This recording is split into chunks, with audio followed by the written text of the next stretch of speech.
कशी नेमकं अगदी मुहूर्ताच्या वेळेला बिच्छारी.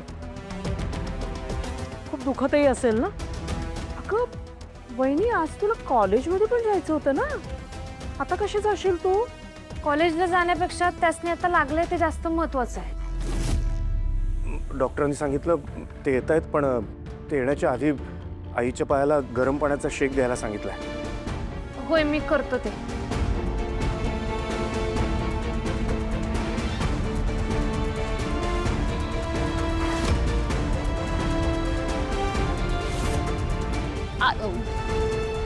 थोडं थोडं आजी.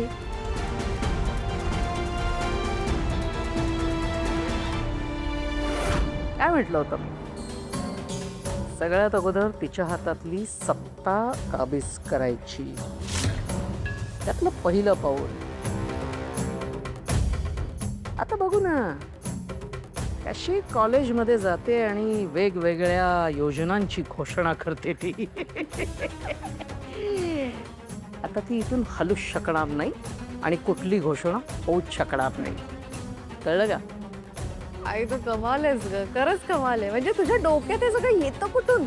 आई, माझा प्रणाम स्वीकार कर. आशीर्वाद दिला तुला.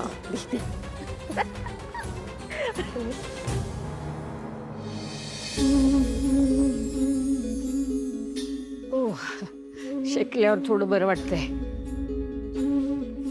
आई ग,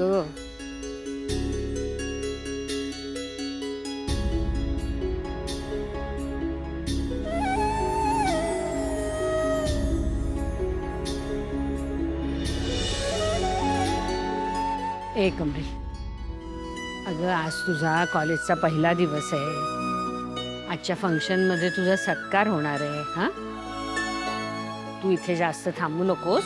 मला बरं वाटेल. तू काही काळजी करू नको. तू जा कॉलेजला जा. निंगी जातो. आजी, अहो केवढं लागलंय तुमसनी. मी कुठं बी जाणार नाही.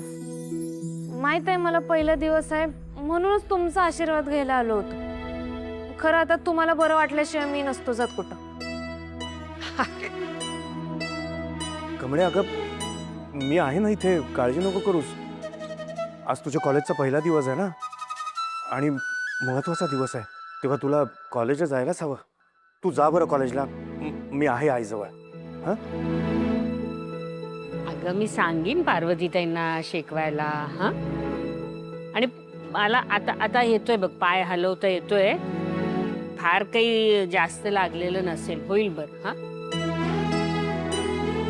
तुम्ही नका काळजी करू. खरंच जा ग तू. जा, ऐक माझं. नक्की? हो. ठीक आहे, मी जातो. खरं कॉलेज नंतर येतो परत. हा, ये माझ्याकडे. आजी काळजी घ्या. येतो. हो, ये ये. आशीर्वाद. हा, यशस्वी व्हा, आयुष्य मोठी हो. ये ये. काळजी करू नका. जातो. आई, काय ग? अरे तू कशाला सांग, पार्वतीताईंना सांग करायला.